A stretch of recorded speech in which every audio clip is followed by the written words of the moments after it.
I request everyone to stand for a prayer to lead us by Jabir.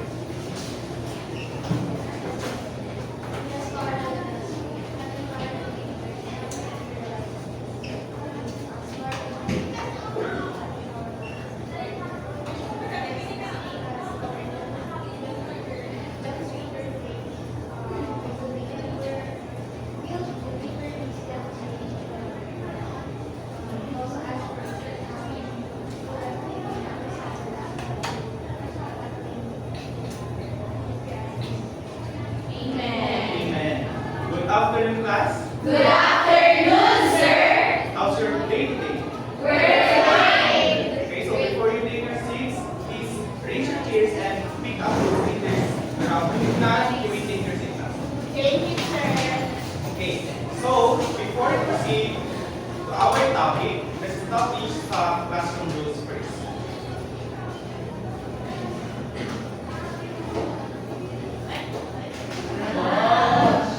So, please read. Just be respectful. Listen when others are speaking and wait your turn. Always be prepared. Come to class on time and ready to learn. Involve yourself. Participate actively in class discussions and activities. Ask questions if you don't understand something. Respect the environment. Keep the classroom clean and organized. Own your actions. Be responsible for your behavior and work. So, are we clear with these classroom rules, class? Yes, sir. Okay, so remember I gave you an assignment for speaking, right? Yes, sir. So will you pass it now? Okay, thank you. For your attendance, I have printed name list for your attendance. Just write your signature right after your name. And pass it over here when you're done. Okay. Before we proceed to our topic, I have prepared a lead and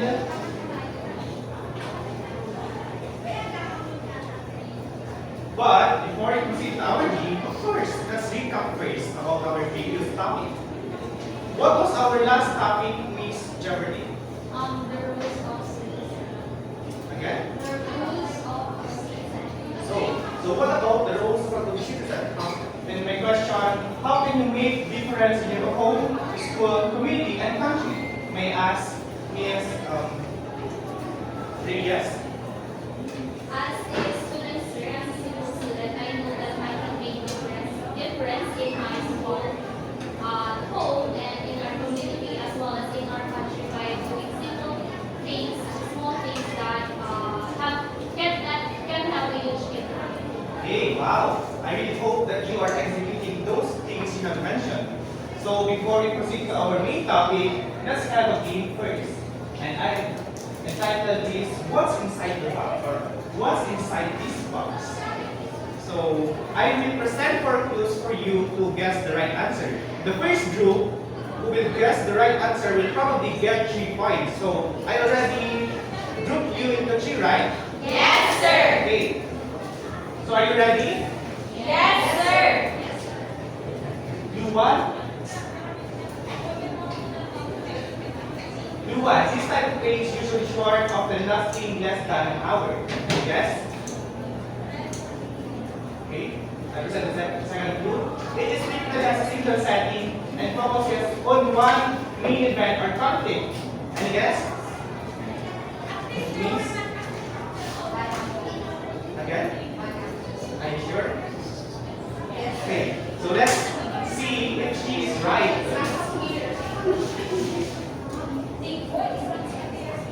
What is inside the box? So let's see. So she is right. One update. That means our topic for today is one update. But before we go further for our topic for today, let's play another game. And I call this number sequence. Are you familiar with this game? Yes, sir. So I'll explain. I have provided 2 activities for the game. The first one is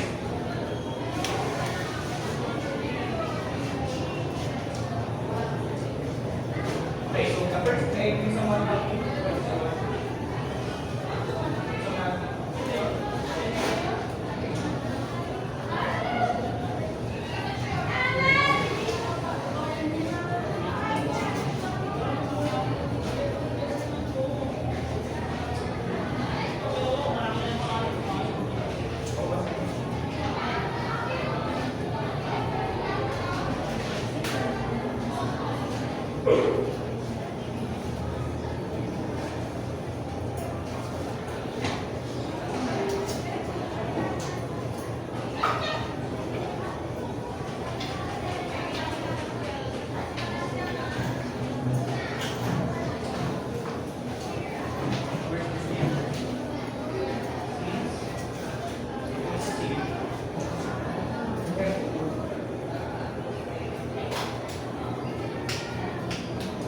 The first activity is called word association. These are actually the punishments for the game. So the first punishment for the game is word association, wherein I will provide 4 words which are character, dialogue, plot, and lastly, theme. So once you have read or hear these words, what comes to your mind? Say for example, the word ocean, once we hear that word, what comes to your mind? At least one word. Vast, blue, sand, fish. Just relate the words that are connected here. For example, characters, theme, plot, dialogue. Do you understand that, class? Yes, sir. Okay, so for our next activity or next punishment is, I call this free speaking. Same as the 4 words I have presented in the first activity, you need to give at least a short definition of these 4 words. At least a short definition. Okay.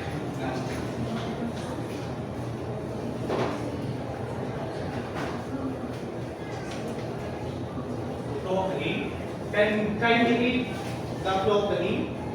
Since the game is a number game, all the students need to stand.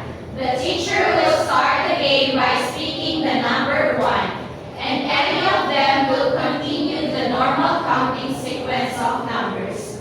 The ones who have nothing at the same time as counting the next number should sit once they're done.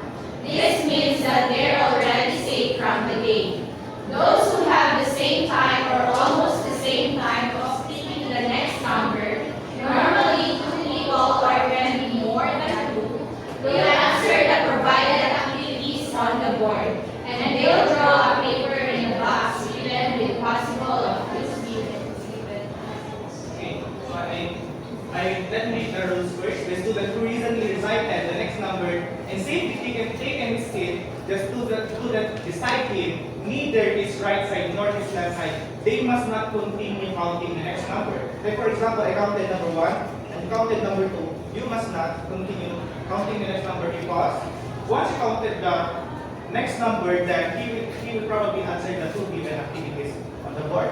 Lastly, these two remain those who remain standing after, that should be 15 seconds only because they will probably answer the given activities on the board. Understood? Yes, So, sir. you need to stand and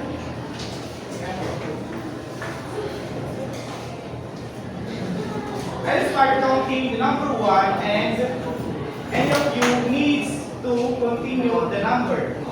Understood? Yes, So sir. those who has the same time counting, then they should answer on the board. Understood? Yes, Okay. sir. I start counting and timer. So 1, 2.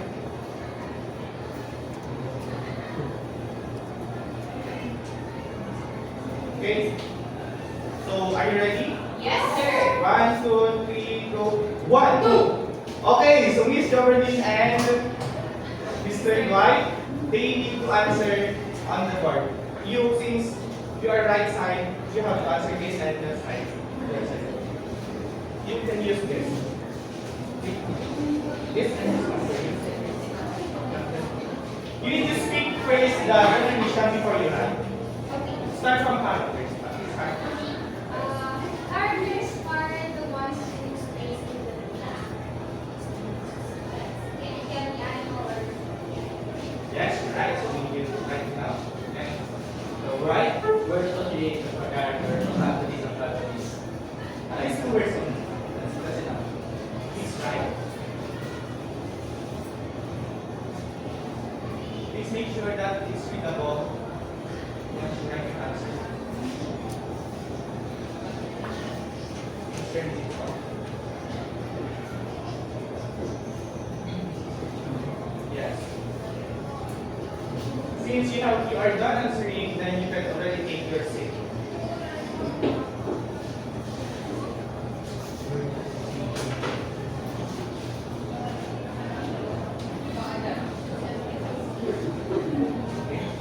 I think that's enough, Beverly. So let's continue the number.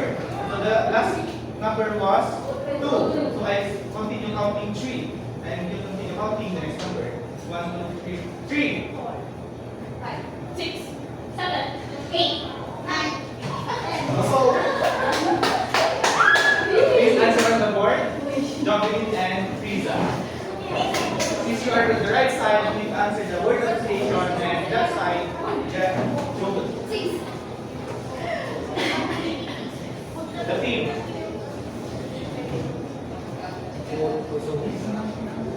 Five, six, seven, eight, nine. Okay, thank you. That's enough. Okay, so let's continue. So what's the last number? 9? Okay, 9. I continue counting to number 9. 1, 2, 3, go. 9. 11. Oh, wait. I said in the direction almost the same time. So they are almost the same as being the number 10. And yeah, I 12.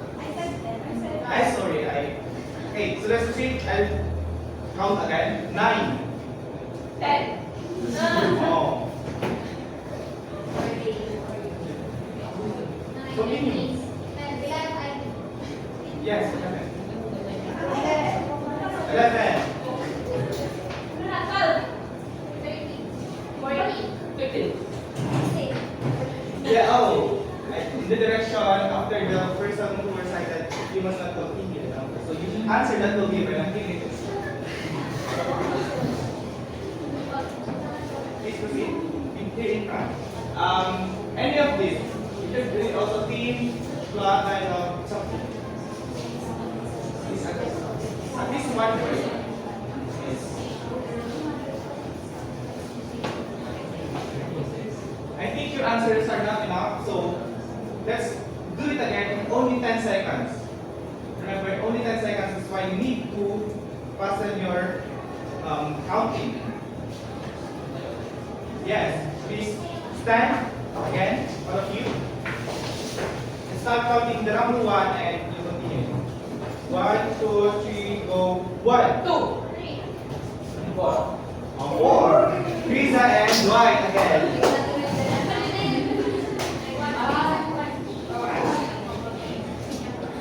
Please answer the type of one. So finish it. Last. Only one word. It's fine. Okay.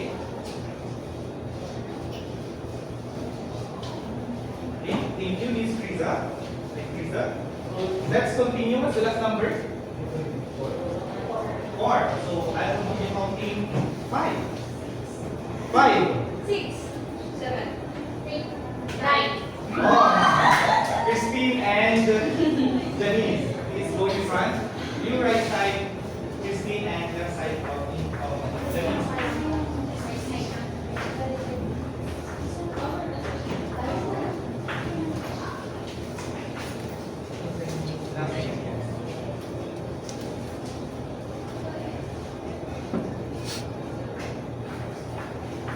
Okay, so I think this is already enough for the game. You may sit down. So did you enjoy our game class? Yes, sir. Okay. Basing from the answer of generally that our topic today is wanna play. What is the relation of these words in our topic? The word character, theme, plot, and paradox. Jennifer? All of those words are the elements of Repeat again. those are the elements of story. Yes, correct. She's right. So what group are you?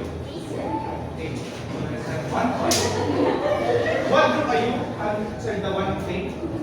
I done the one thing about earlier. Okay, so they have 3 points again. Okay.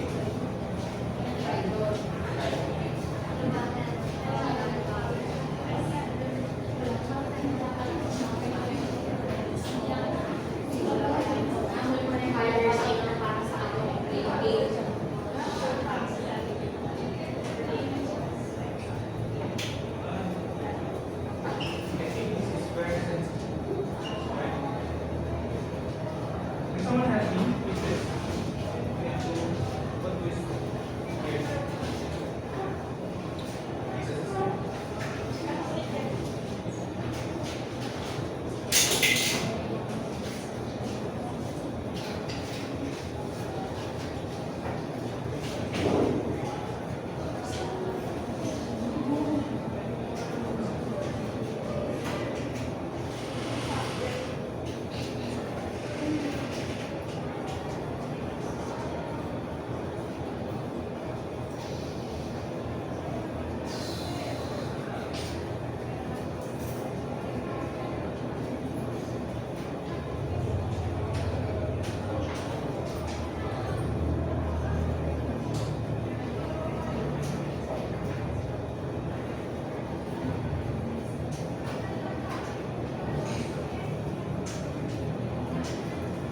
I guess we have technical issues. So I just presenting to you to run the laptop.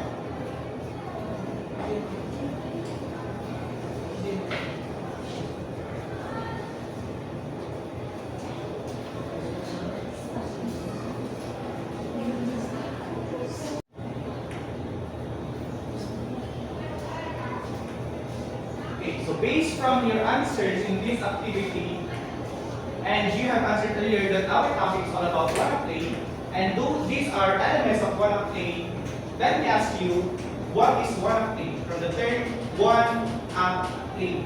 Can someone? It is presented to one, or it is presented only once. Right, that's right. You are group one, right? 1 point. So I'll give more definition of wanna play. So wanna play is a short play that has only one act. Unlike longer plays that have multiple acts, it usually lasts at least 15 minutes to an hour and focuses on a single event or problem. These plays often take place in one setting and emphasize character development and dialogue. So, are you clear with this definition, class? Yes, So let's proceed now to the elements of one play, which are characters, theme, dialogue, and plot. Let's proceed first from the word character. What does character mean? We are the one who plays in an act, so there are protagonists and antagonists in the story that where the story revolves. That's right. Group 2 got 1 point. What about theme? Central idea of the play. That is right. Group 2 again. What about plot? Is that first? It is the sequence of the story starting from exposition, resolution, climax, original, and Wow, very good. What group are you? 3. So group 3 is roaming. What about classic dialogue? It is a conversation between the characters in the play. That is right. Group 2 again. How about group 1? So additional characters are individual animals or beings that take part of the action of the play. So these are the types of characters. Let me present to you first. I have presented a video clip about an adaptation of Wanna Play in our GC, right? Yes. So I will present to you pictures of the play, and it's all about the story Romeo and Juliet. From the first picture, what can we notice in the first picture? Who are these characters? Okay, please. Romeo and Juliet. So, what do you think, what type of characters are they? Jeopardy? They are the protagonists in the story. That is right. What group are you? 1, 3, 2, and 1. Okay. What about the second picture? This actually talks about the family. What are the roles of the family in the story? Remember, they oppose the lovers, right? Antagonist. That is right. Correct? That is right. So they are antagonists. And the first one was they are protagonists. And the third picture, this is Tybalt and Mercutio. What are their roles? There are actually two types of characters in there. There are two types of characters in this picture because there are two persons. The first one is direct antagonist, Tybalt, because he opposes, Mercutio because he opposes Romeo because he loves Juliet. What were you? Okay, the other one, Jeopardy. That is right. Why? Wait, explain first why. Because Why? from the picture, they fight with each other. That is right because Tybalt opposes Mercutio because Mercutio loves Juliet. And last, the fourth picture. Let's focus about with father, the friar. What is his role in the story? Sabi. What? Si Sabi. Are you sure? Dynamics. I'll explain why. Actually, those types are just the few types. You can include other types that are not included in the. No. What's the other term for it? Dynamic? It can be dynamic and. Round. Alright, now why? Because What do you think? What is the role of round in playing? they have multiple rules. Yes, that's right. Because the friar is a father and he advises the people who seek him or seek questions about their life. Now, let's focus on the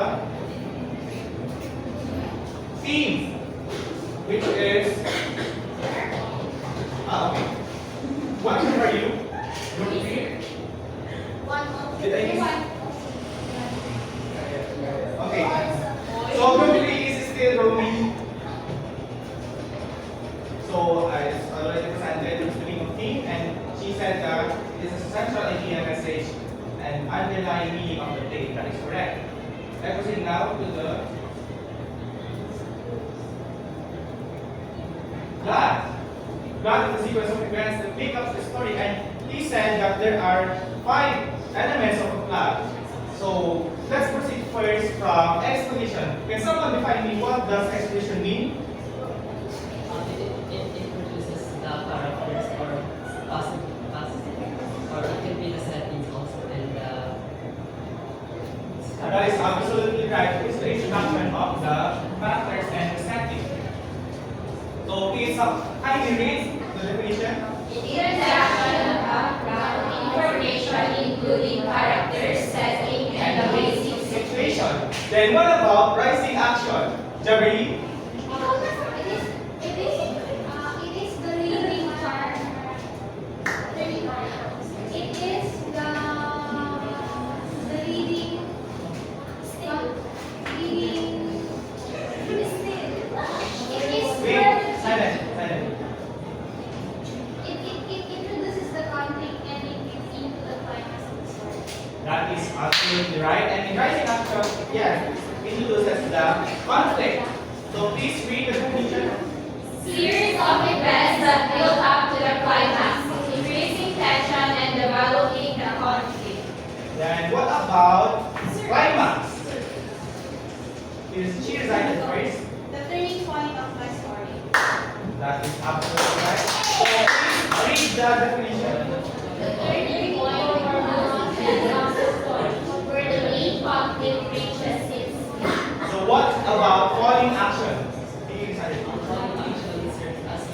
where the conflict is resolved.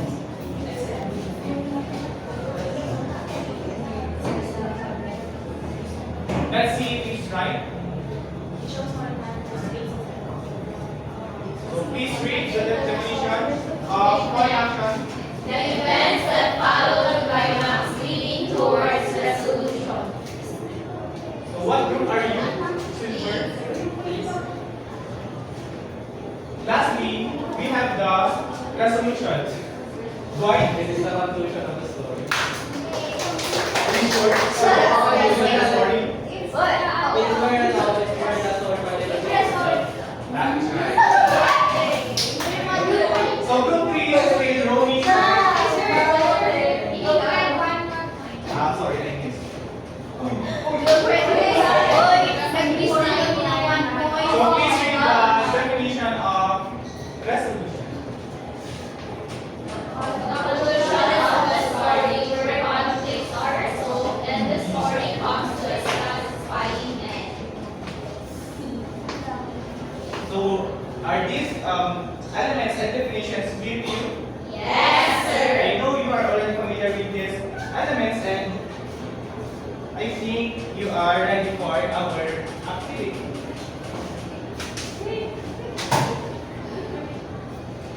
And I call this identifying. So you are going, so here are the rubrics first, content, performance, group dynamics. Can you give me time to read? You must completely identify the key themes, characters, motivations, and conflicts. You must write it in a yellow paper. So please see the direction. Each group will be assigned a specific scene from the play Romeo and Juliet. They will be given 5 minutes time to read it and identify the key themes, characters, motivation, and conflicts. So I will give you the scene. Group 1. Should be yours. Group 2.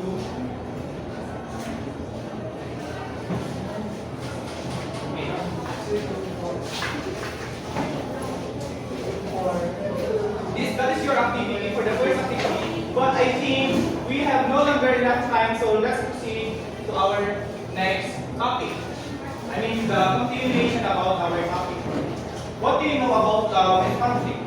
Remember, I sent you the story or the adaptation play of Romeo and Juliet, and it talks about love and conflict. Conflict, what do you think does love mean? Why? So in love is when you have such an intense feeling for someone. And conflict is because sometimes when you're in love, there are some things that are out of your control that cannot be good for that specific relationship. So in that story, of course, the conflict is that her family do not agree with their relationship. Wow, that is absolutely right. Because of that, you will have 2 points for that question. So, for your last performance, you have to play. Before that, last question. How these 2 things, the conflict and the love, appear in your life or in other stories you know? It can be personal or other stories you know. How does love and conflict appear in your life? Christine? Love appear in my life in many ways, such as the love of my family. My parents were giving all the love, my friends and loved ones. And of course, conflict appear when many problems came, such as the financial, in health. And those are things that appear in my life that connects the love and conflict. Wow, very good. So because of that, there is 2 points for the group 2. So I think, what about group 3? Don't worry, we have more. This is the group activity. So you need to play an act. But because we have no longer enough time, I think just one group. And the first group who will, of course, first one who will act, then they will receive 5 points. It's a voluntary act. A second group.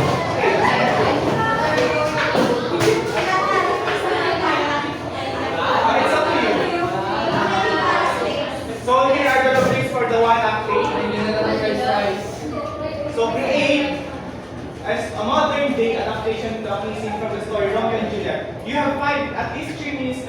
for that.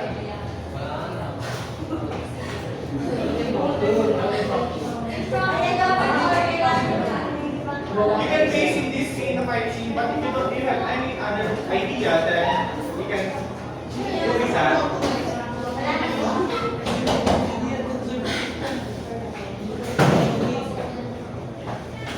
Don't worry if you have more questions after their performance.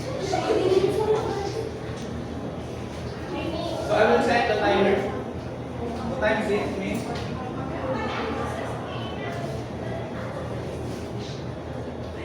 Two minutes more, group 2.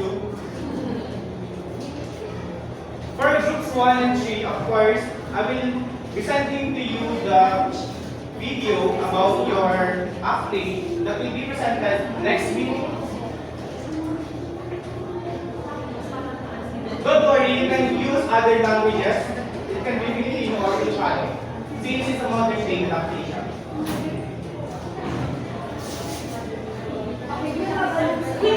At least 3 minutes of the video. Please quiet, group 2.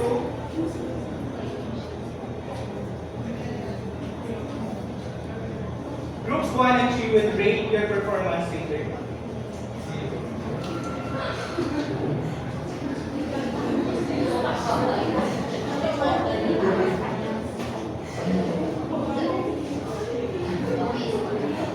Okay? You only have 1 minute, group 2.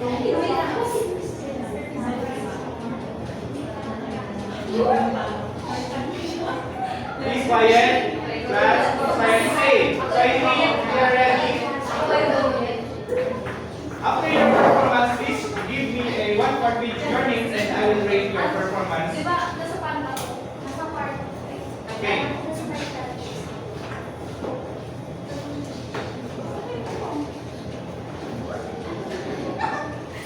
Are you ready to prove? Yes. Okay, you may start.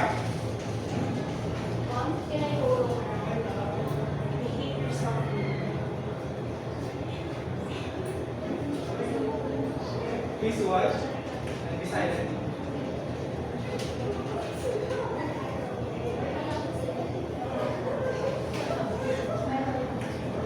Romeo, I told you to never associate yourself with that girl, especially that family. No. Excuse me? What are you talking about? Your excuse? Oh my gosh! Do you want me to give you 10 million just for your son to get away from your daughter? I don't want your million where your son is richer than you! Not won't feed you. Mother, no. Julia, is this what you learned with your association with that girl? You disrespect me? No, Mother, but I love Juliet. You don't know law. You're 17. You know nothing. Don't ever involve yourself with that man. That man is nothing. Their family is nothing. Exactly. I love him. What do you know about now? Gosh. Please quiet.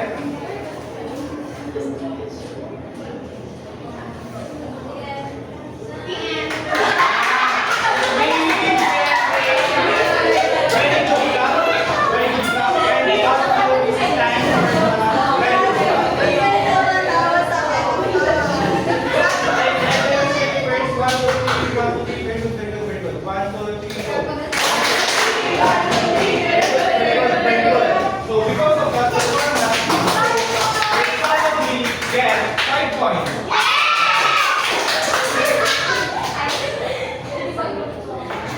But let's proceed now for our, of course, recap. But I need to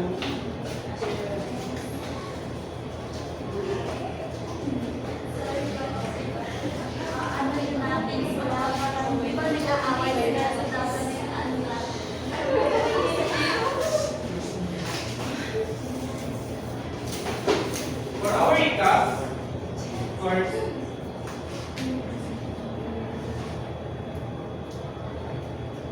okay. So I have already presented what is Wanna Play for our recap before our quiz. What's Wanna Play?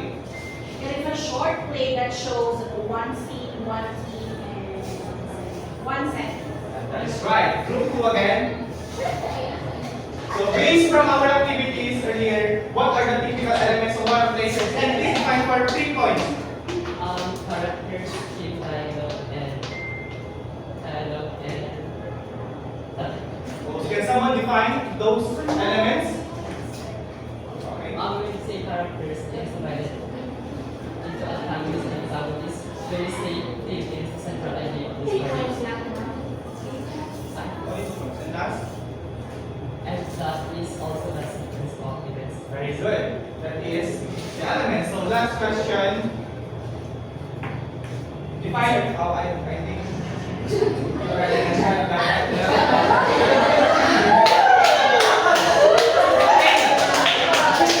If you're ready for the quiz, please read.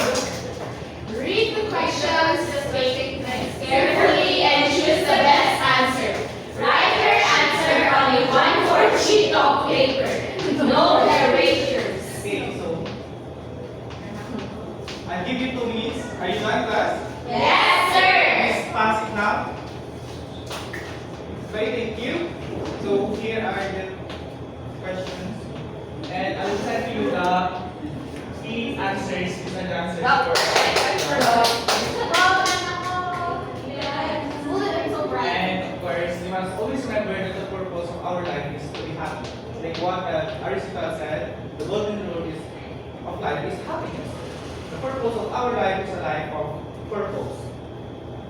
And lastly, for your assignment, Read the story of Pyramus and Kisbek and identify the characters, key, plot, and the particular dialogue in the story in a 1/2 crosswise. Will be passed next meeting. okay, so that ends our meeting for today.